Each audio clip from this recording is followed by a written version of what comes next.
I'm Jennifer or Jenny Davis, and I am a senior instructional designer and a quality assurance coordinator at Sinclair Community College in Dayton, Ohio. So go Ohio.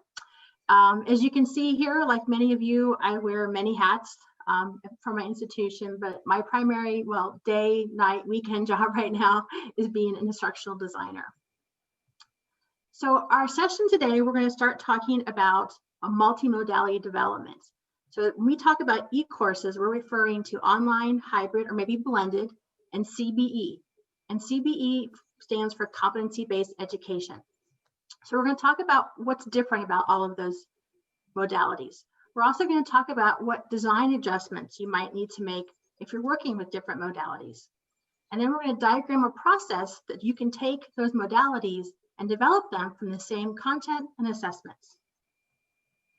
So to get started, I have a poll for you. So if you wouldn't mind, I'm going to start this poll.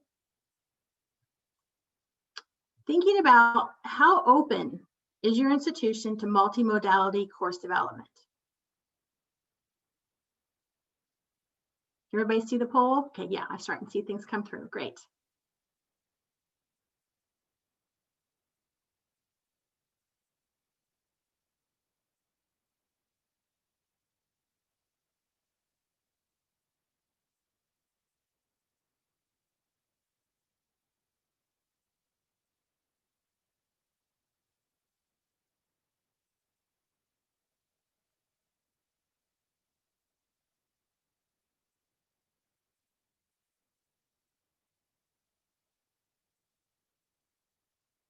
Give about 15 more seconds.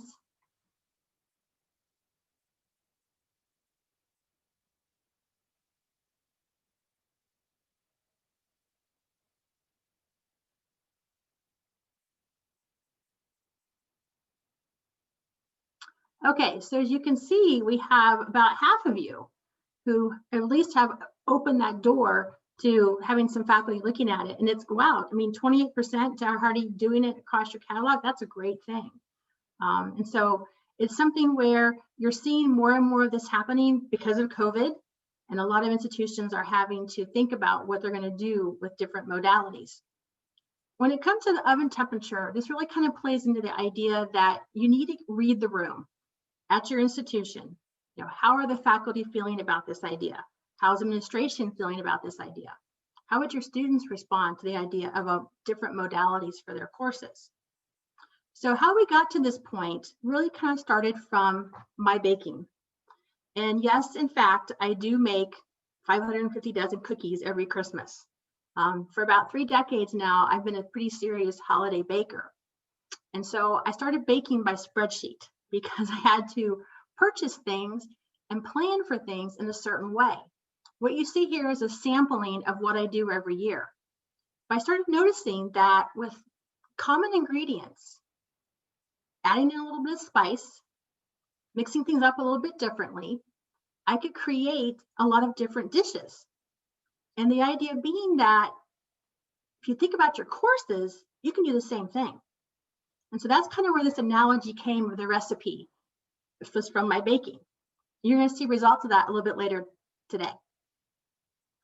So in terms of thinking about modalities, these are your dishes. This is what you're going to create for your course. And so this is our pre-COVID list of our modalities at our institution. Your institution may define things a little bit differently. I wanted to give you a sampling of what I mean by modalities. Classroom, we pretty much know. Online, being that we're QM, we know that one as well. Then you start moving into blended and hybrid and CBE, and you start seeing some variation, but you also start seeing a lot of similarities because the content that you pre-build into your course design really does flow through all the different modalities. You might repurpose it, you might recycle it, but you're going to be using a lot of those same pieces. The same thing with activities.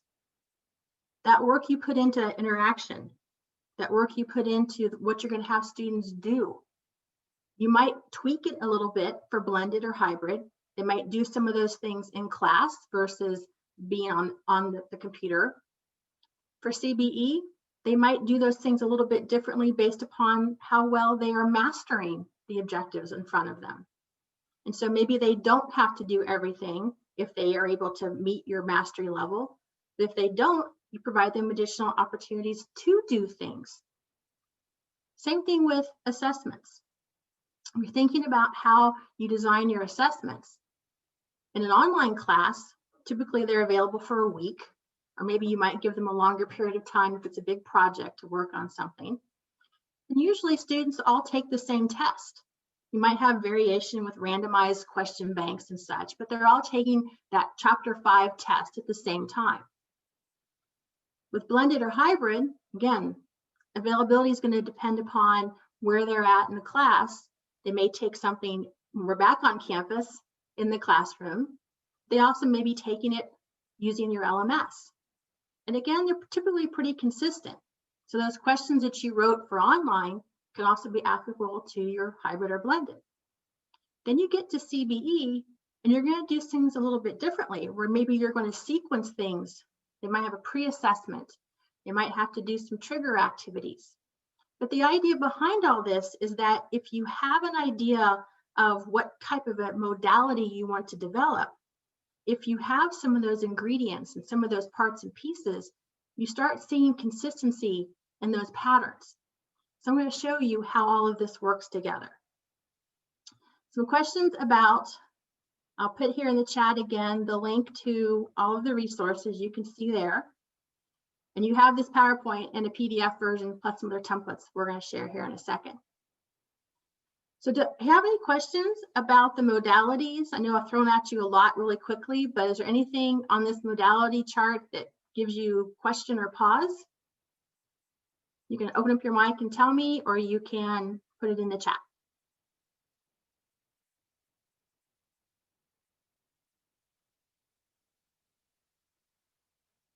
Okay, we're going to move on then. So thinking about, we're at QM, so of course we're going to start with our objectives. And that's something that I love about QM, is really talking to faculty about going back to their objectives. It's amazing sometimes how going to the master syllabus that we have for our institution, they're surprised. They're like, oh, we need to update those, because it's something where, again, you always have to be thinking about what's going on with your objectives. So again, thank you, QM, not just with Rat Connect, but thank you for keeping us on track with our objectives. So once you have your objectives, then you start thinking about your ingredients. And these questions, really, you don't have to follow in any sense of order, because if your institution does a flipped, you might start with your assessments. Other institutions might start with the content. But the bottom line is you want to start gathering your ingredients and start thinking about, what do my students need to have? What content, what materials, what resources do I need to provide them to make sure that they can meet those objectives? What kind of supports will they need? Are you going to have activities? What's your plan for feedback and interaction with your students? How are you going to assess them?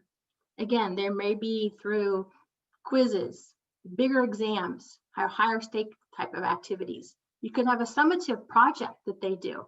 You can have little discussions here and there, peer reviews. You start thinking about how are you going to assess their learning.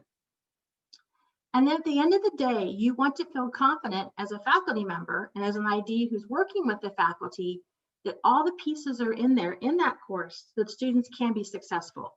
And that you can say that, yes, if they've done X, Y, and Z, they have met the objectives for that topic, for that course. So really a multimodality model, thinking about baking, really goes back to you gather your course ingredients, you figure out your recipe, which would be your modality, and then you create a buffet for your course. You can have the same course available and offered online, competency-based, blended, hybrid, classroom, however you want to define them. I noticed in the chat, someone mentioned HighFlex. And again, another concept where as long as you have that recipe for that modality, you can take and leverage all of those ingredients and recycle them and repurpose them to create those buffets for your students. So one big thing that we did and why we embraced this was because we had to think about minimizing faculty time while maximizing the output. We know faculty are busy. We know that taking the time out to write those lessons, to build those question libraries. That takes a lot of time. And so why not leverage that time and repurpose and reuse that? That way, faculty are writing objectives once. They're writing lessons once, question banks once. And then again, we can take those and repurpose those. It also gives your institution options. When COVID hit and we shut down, we had so much available to us already because we had developed these courses in multimodality. And so faculty were able to take the parts and pieces, leverage those to be able to restart. And so when we hit those different places, we had the resources we need because we had already done a lot of this work. And also because we have a centralized place for a lot of this, it makes course maintenance a lot easier. You don't have to change it in all these different places. You change it in one place, and then it gets copied out and has that domino effect out for different courses.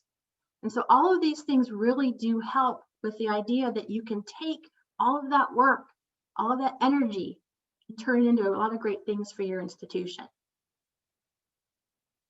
So what I'm going to do now is switch to and show you our template and give you some examples of how this looks in actual courses. So if we go to, this is our master template, and we use, again, Brightspace by D2L. So in our master template, this is what gets copied out and is the baseline starting point for all of our courses. And so faculty are provided with 16 topics that you can see here. Each topic is basically the same.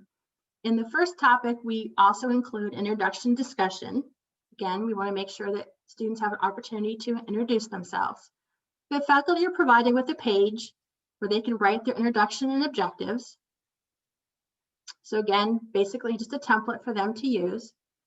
We have a learning activities page, and we spend a lot of time talking to them about making sure they include the purpose for while students are doing things. And then they're given 2 blank lesson pages for them to, again, work on providing extra material. A lot of times faculty will ask me, why do I write a lesson? And so we talk about if the other resources you're using, so if it's a textbook or an OER textbook or OER materials, whatever you have, if it doesn't go deep enough to meet the objectives, write a lesson. Or there's no textbook that covers everything. And so if there's core information that students need to know that's not in those resources, write those lessons. And so you don't have to write a lesson for everything, but you want to have careful consideration as to why and when you'd write a lesson. The big piece we got permission from our provost office to do is to redesign what we call our course overview.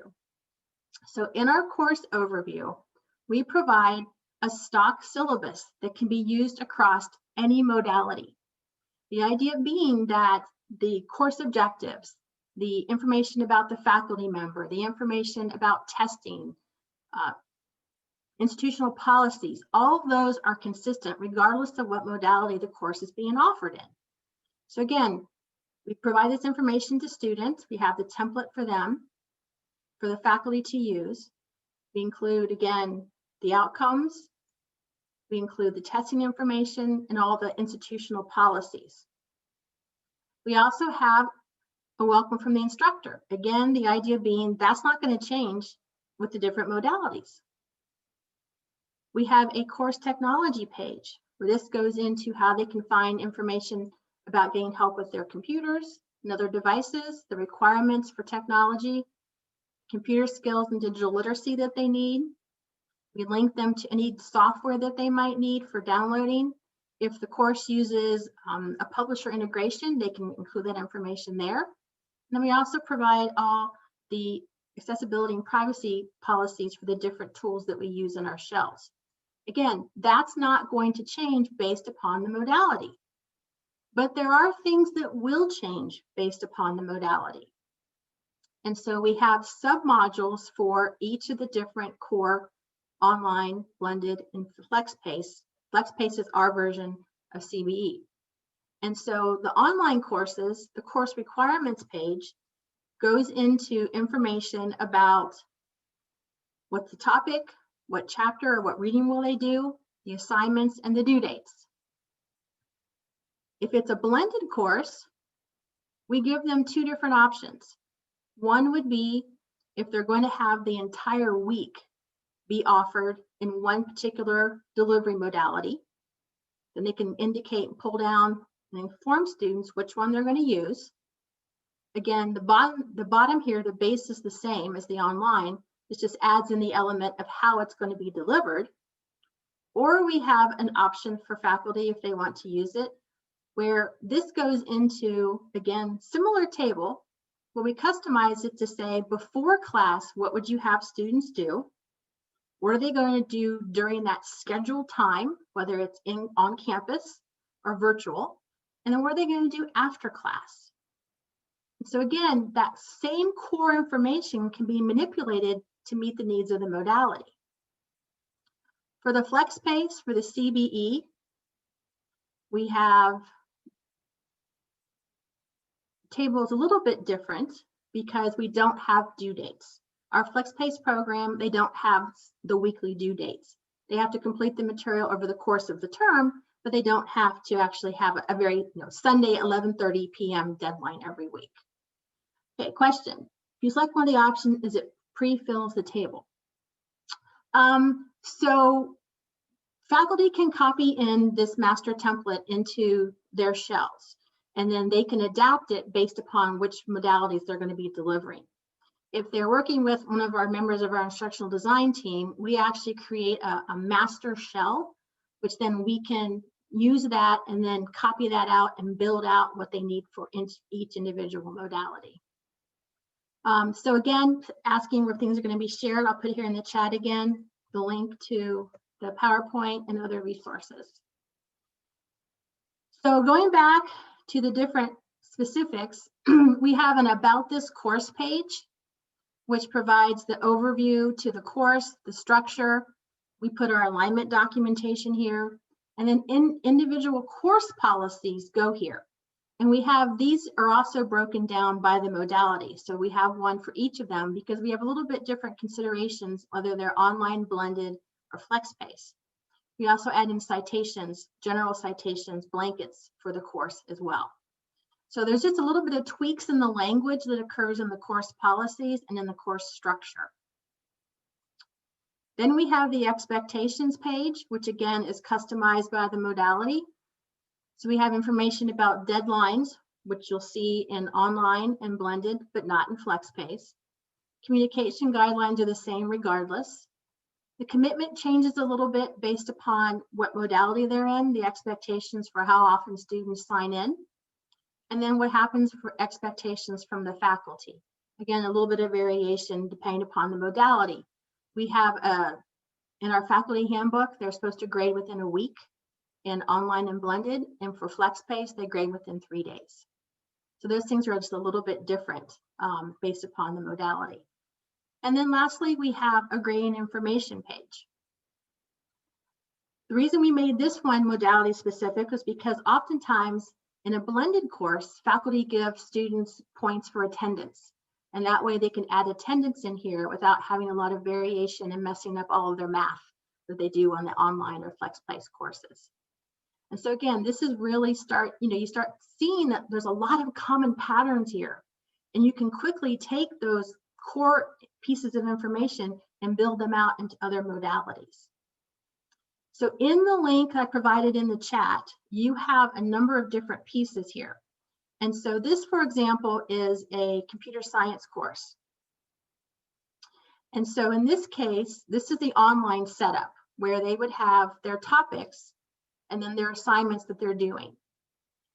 And then what happened when we built out the blended version, which is the next one, you can see how faculty in this case decided to have students post their initial post to the discussion ahead of time, come to class, talk, review, lecture, do those pieces. And then after class, they do their replies and they take their quizzes. Same thing with their Dropbox assignments, their written assignments.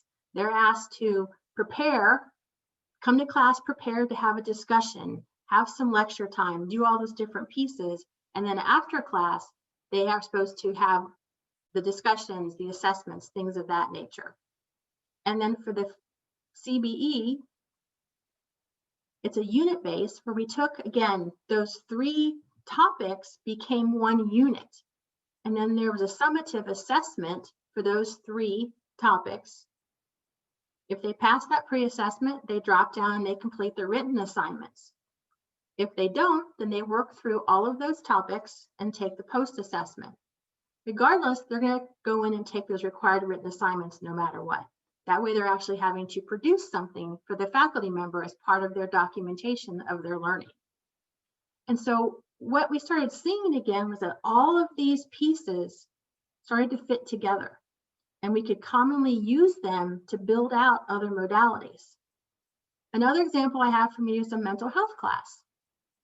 So this is for the addiction counselors. So this is their starting course.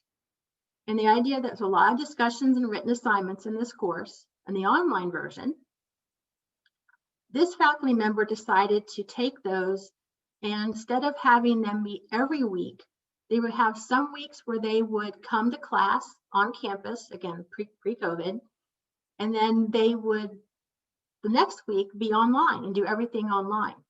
That way the students got into a pattern, and they also could plan their time. We use the icons to help communicate and other tools within the LMS to help communicate where students would be doing things.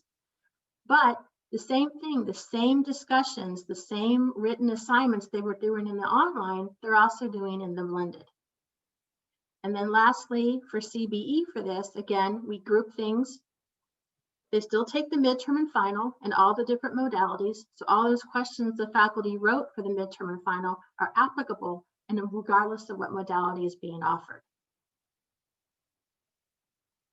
So those give you some examples. I also gave you, if you're interested in competency-based, here are a number of different ways you can set up a competency-based program, where you can take and have a topic to topic, or again, it moves into the variety of options that we recommend you consider for CBE. So you have a number of resources here to help you with that. Let me go back here. So what are your questions to this point? If I missed anything in the chat or? No, you haven't missed anything, Jennifer. Okay, great. All right, so now it's your turn. It's your turn to think about how you could create a section of a course in different modalities. So thinking about how you would do this, you determine what course you're going to work on. Determine which modalities you want to build. Go through your objectives. Do they need updated? Can you update them? You know, what process might you have to go through? Then you start gathering your ingredients from your publisher materials, lessons, OER resources. Start thinking about what activities you have. Do you need media? Do you have it? Do you need to build it? Assessments. Are you going to have quizzes, written assignments, discussions, peer activities? What are you going to do with the students? Start gathering all those different options together. Build your base. Oftentimes that's online. That's a great place to start. Then start thinking about how you might add some extra spice in there. If you're going to have a blended course and you can have an opportunity to meet on campus or have a Zoom session like this, could you have a guest speaker? Could you have opportunities for students to do different things? So again, what spices might you add? Ultimately, you're going to present your course. That's when it gets offered. And you're going to have critics. Those are going to be your evaluations. You can start thinking about how you can tweak your recipe and tweak your design. And so again, you have this core flow that you can follow. Write your recipe cards and start building and taking and adding as you need to for the different modalities. So to have you practice this, what we're going to do is I'll put it again in the chat if you haven't gone there yet. I have in the resources some information about a history course. We're going to do something about the 1960s. And so we're going to do rooms. We're going to try to do rooms and let you break out and select what room you want to go to, where you will work with each other to follow and come up with what you would do for the 1960s, given some stock ingredients and adding some spice. So again, if we go over to what you have, if you go here, there is this history practice. So if you look at this, you've got some information about what are the course objectives. And then you have some ideas of some content and some assessment ideas. And then based upon what room you go into, you will be able to practice with online, a blended, or you can do a CBE if you want to try that. So let's see here. Can we have people, can we do the rooms now?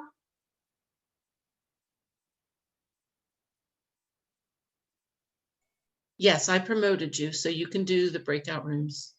Okay, so we're going to Do do you see breakout rooms. Okay, so we're going to do 3 breakout rooms. Okay, and I will let you choose your room. Okay, so we have, again, I'm going to open the rooms up. If you want to do online, go to room 1, blended room 2, or CBE room 3. And I'm going to give you about 10 minutes to talk to each other, practice. I'll come in and check based upon how many people go out. If you want to stay and ask questions of me, I can stay here in the main room. So, okay, the rooms are open. Feel free to go into, again, 1 is online, 2 is blended, 3 is CBE. I don't think we're seeing the breakout rooms. I believe you have to do the assigning. So maybe ask those that want to go into one to raise their hand, and I can tell you who they are, and you can assign them to that room. No, people are moving. I see. Oh, they are? Yeah. Oh, wonder why I don't see the rooms. Okay, sorry. Yeah, people are moving. So we have a bunch of people going into online.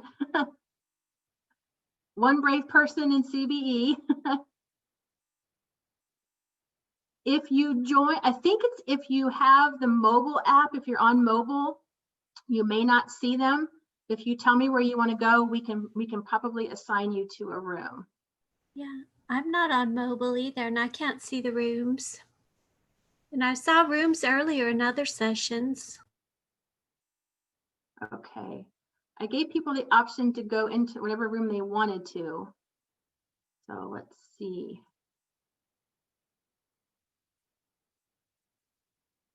We have 27 people unassigned. If you want to tell me in the chat which one you'll go into, I'll try to get you in there.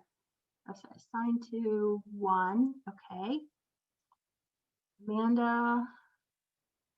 Might take me a few seconds to get everybody in where they want to go, but I'll get people into the rooms.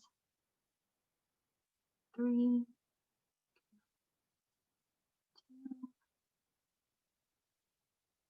Julia's going to 1.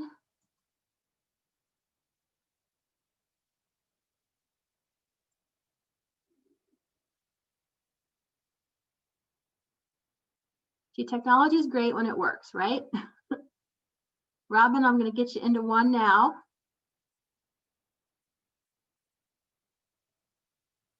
Did I miss anybody? Melissa's going to online.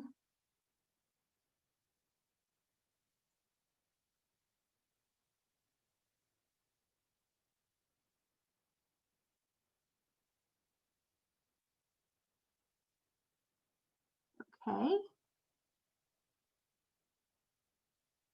Is there anybody who's not gone? Patty Merrill would like to go into room 1. I put her in there. Yeah, Okay. I got her in there. So, Diane, your question about the forms and the logos. So the icons that we have in our template, we had one of our graphic designers do that. The forms that you have, you're seeing in the handouts and such, yes.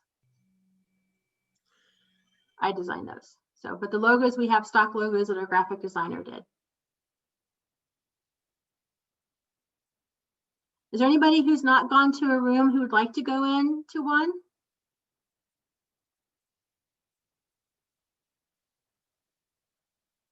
The QM is embedded into everything that we do.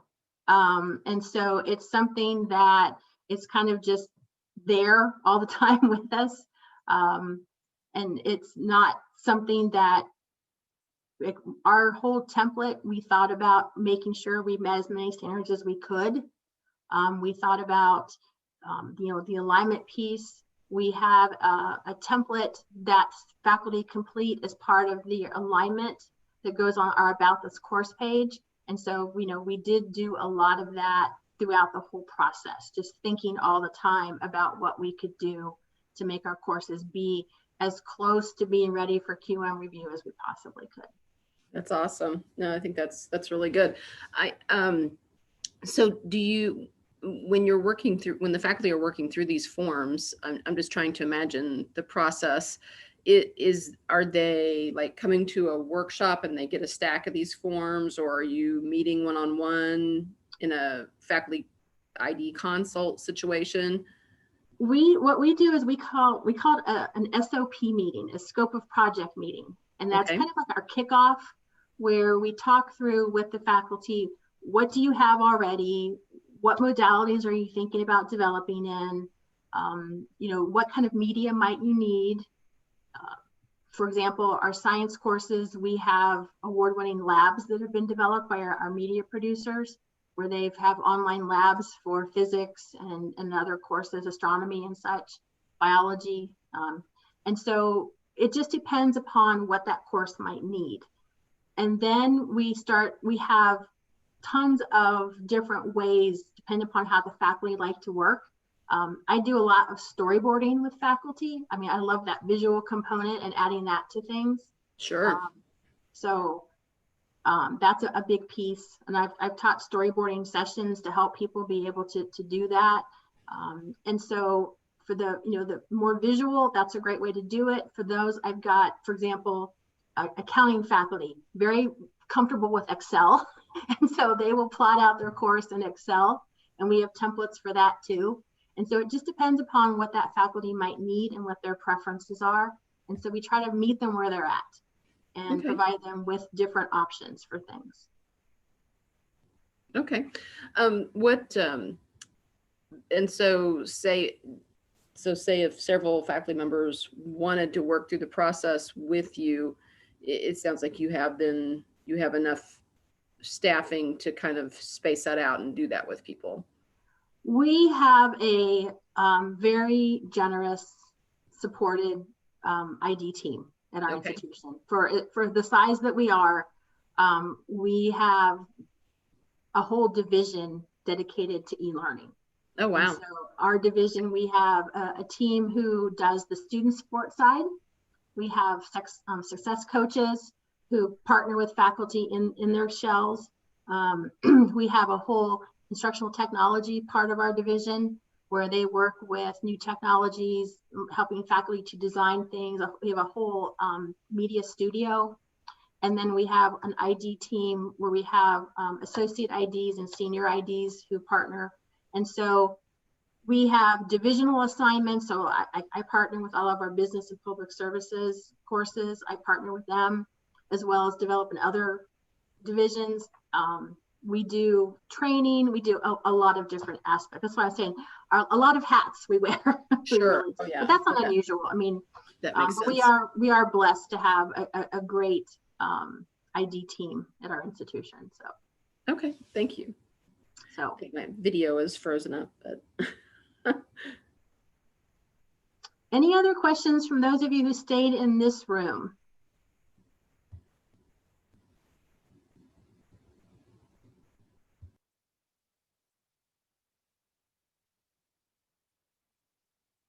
Everybody goes quiet. So if you stayed here, if you haven't gone to look at the resources, is there anything in the resources that you'd like me to address questions on?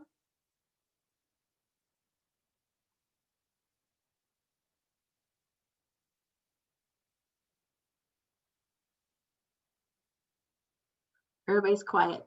That's okay.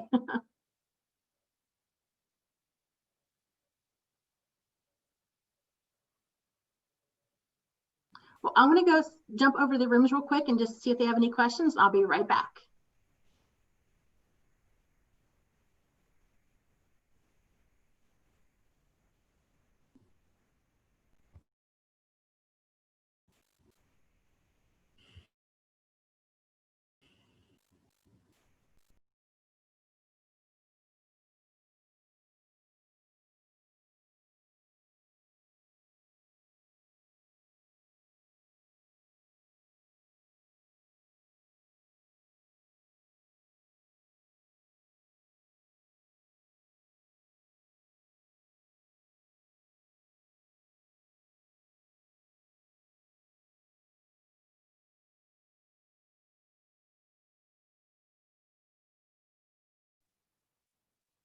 Okay, again, we'll come back here for a second.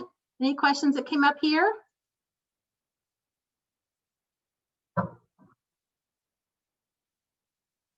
We have a question in the chat. So how do we build, okay, how do we build the templates up? We have actually had templates for, oh gosh, we moved to D2L in 2015, and we had templates going back to Angel days. Angel was our previous LMS, and we had templates back then. Just because we have we use a master course model, and also because we wanted to make sure that we covered all of some of the core institutional policies and such and all of the shells. That's why we did that. Now, faculty have full academic freedom to add to those. They certainly do it all the time. But we wanted to have a good baseline for the faculty and for all of our courses. And so we had a combination of IDs, faculty input, as well as the student support side input. And we also had web designers help us with our style sheet and things of that nature.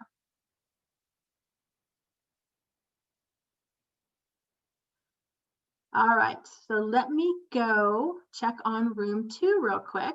I'll be right back.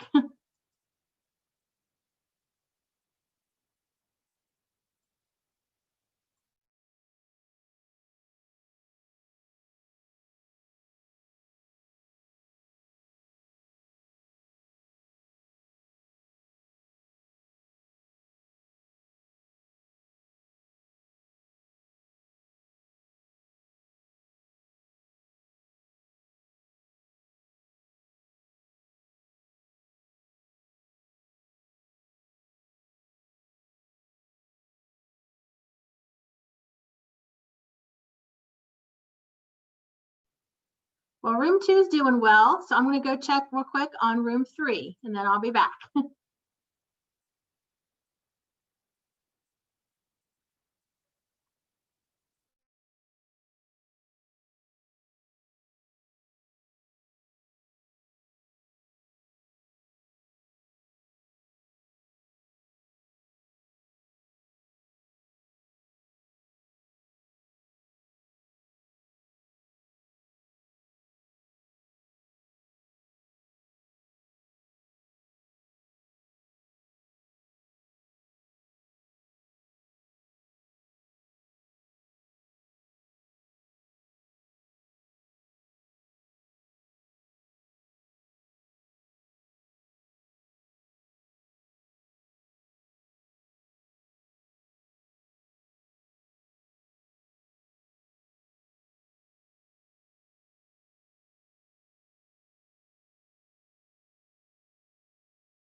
Well, the rooms are doing great. That's awesome. So it's great to see everyone having a good experience with the breakout rooms.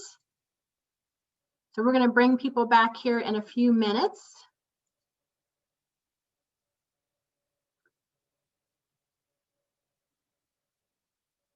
We'll give them one more minute and then we'll come back and we will report out and see what people think.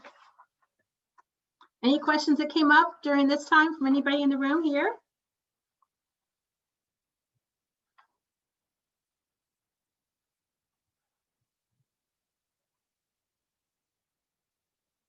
All right, I'm going to give the breakout room their message to come back.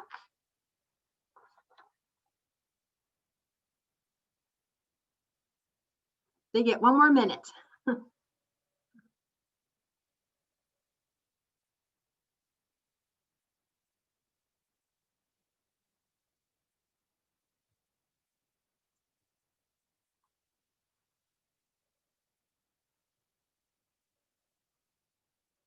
Those of you who stayed in the big room, have you used breakout rooms in Zoom yet?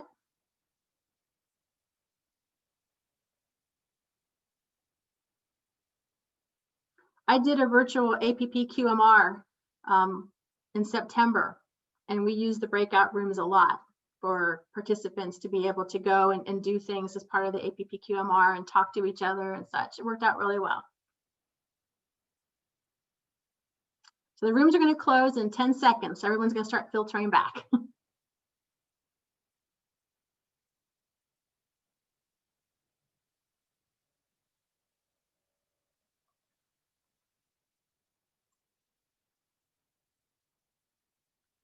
Okay, welcome back, everybody. You should be back in the main room now. So if you wouldn't mind, kind of want to find out from the different groups what worked well from this process. Did you find that having a common set of ingredients was helpful, or what was your experience?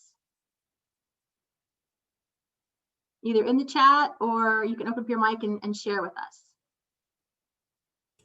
Well, I was in room 1 and we had a great collaborative experience because we had the common ingredients. We were able to, toss ideas around among ourselves with the common ingredients. And then that led to some deeper thought and more creative ideas than just if one person were doing it.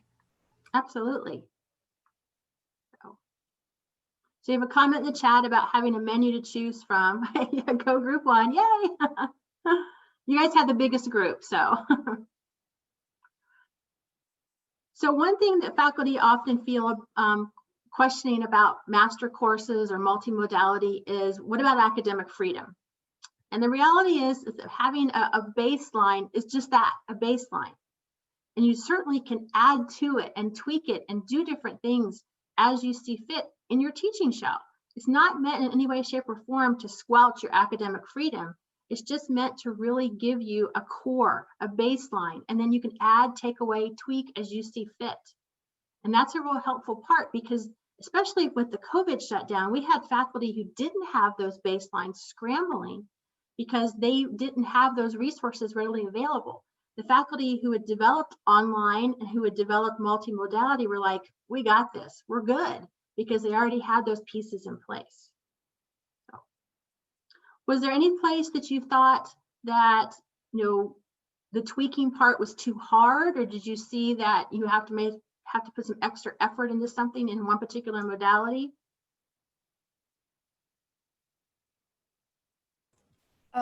With the CBE, we have to hit that sort of 80% benchmark that you had mentioned with the assessment. And we were thinking that we came up with some great things to do, like in the class itself. Sorry, my 3-year-old is home. We came up with some great things to do in the class itself, but that publisher question bank for the chapter would be a good pre-assessment for before they get to the class, making sure that they've got that 80% understanding of the content, the overall, because the textbook provides the narrative of the overall chapter. They have that under their belt before they come in. I'm sorry. Oh, you're fine. That's life. So group 2 is talking about they had to take a lot of time considering when we would have students complete certain tasks. Yes. One thing is, it's great. You can pre-plan and say, I'm going to have students read this, post this, do this before class, thinking that they'll come to class more prepared. But then your chair schedules your face-to-face class or your Zoom class on a Monday. And so you have to think about what would happen. How would you maybe have to restructure the class if they didn't come in with that knowledge, but you were starting them fresh with that knowledge? So again, you have to think about how might you tweak the schedule based upon simply what day of the week your class is scheduled, because that could have a really important impact on things. So we've got cooking happening. Yes, we do. And one thing I wanted to talk about too was the whole borrowing from a neighbor concept, because you may have in your institution some stock pieces that would be helpful across different courses.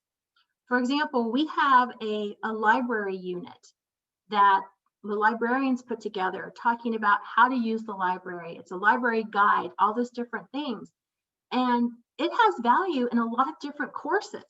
And so the idea being that you can take that and, if again, recycle it, repurpose it in different courses based upon what the students need in that course. We have the same thing with videos on how to do certain things in the LMS or how to do certain things. And so again, all those things really do fit together. Okay, so question is, each of your courses have the stock information. In terms of the stock information, we will have in our course overview, we will have institutional policies, we will have placeholders for a lot of those things. The expectations page, again, all those pages are stock in our template, and departments, if they're a class that we develop through an online hybrid or competency-based, we go through a review of those courses and make sure they have all of those in there. If they're a course that's face-to-face, it's up to the department chair if they're going to make sure that their faculty use those elements, but they're available to everybody. So, okay, so some things you want to think about talking to your institution about. Would this model fit, benefit your students? Having the course offered in your course schedule, online, blended, flex pace, would that have a benefit? Again, students are shopping for courses in today's world. And so if they can't meet their date and time that you're offering a course in a blended or a face-to-face version, if we ever get back to that, having those different modalities could be beneficial. How about your faculty? What benefit could it have for them and for the departments? Department chairs love having these different courses available. They can kind of pull them off the shelf and put them in the schedule because they know they have the resources there. Do you have the ingredients that you need? Are you using publisher pieces, integrations? Do you have lessons written? Do you have those question banks? How deep and how broad are your question banks? Because if you start doing this, you want to start thinking about, can I have, especially for the CBE, a broader question bank to do those type of pre-assessments? What is the temperature at your institution? Are they willing to try this? Would your faculty be willing to dive into maybe having some stock ingredients across different modalities? What tweaks do you have available for you? What spices might you need for your different modalities? And then what about support? Because there is some support needed for this. Your faculty need to feel confident in using the LMS and moving things around. They need to feel confident in using the assessment tools in your LMS. They also need to feel confident that they're going to meet the objectives at the end of the day for their students. And so training in design, training in using a template if you have one, training in using the LMS, all of those things can be really important to your institution and to your faculty, especially in today's world. So we started off seeing a spreadsheet of my baking. This is the results from last year to give you an idea. And so again, stock ingredients. I made 14 different kinds of hardtack candy. All I changed was the spice, the oil that you add into it. We made all these different candies and all these different cookies from our stock ingredients. It's flour, it's sugar, it's butter with some different spices added in. The same thing with your courses. Take those core ingredients, mix them up a little bit, add them different spices, tweak them to meet your recipe, and you can have all this for your students. So before you go, before we open it up for questions, I have another poll for you. Let me go to the next poll here. All right, so this is a multi-select one. You can pick all that apply.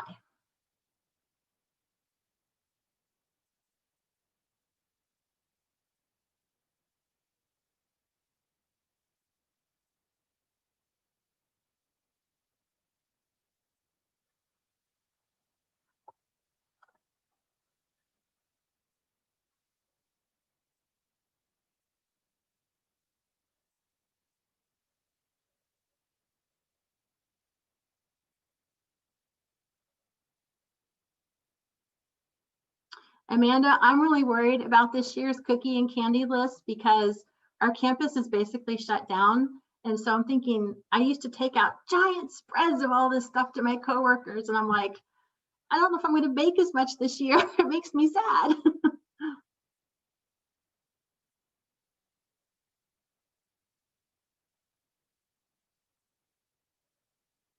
Give you 10 more seconds on the poll.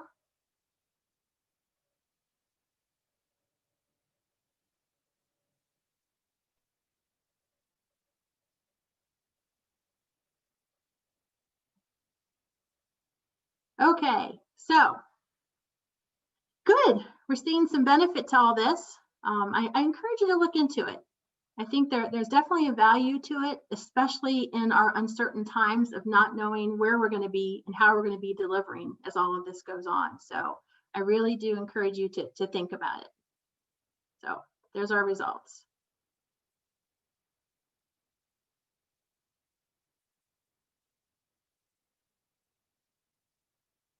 So here is, again, my email. Feel free to reach out to me anytime. I'm happy to address questions. And again, there's a URL again. I'll put it here, also over here in the chat one more time, if you haven't picked it up yet. So, and don't forget to do the session evaluation. It's the same link we got yesterday, I believe. And appreciate you giving some feedback on the session.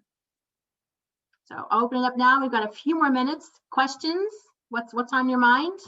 Anything I can show you again, or anything I can address? And everyone's like, they're hungry now. They want to get to dinner.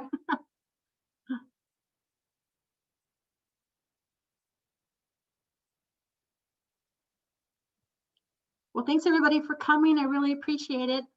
I know everyone's tired at the end of the day, and we started the day with snow from some people and cold weather, and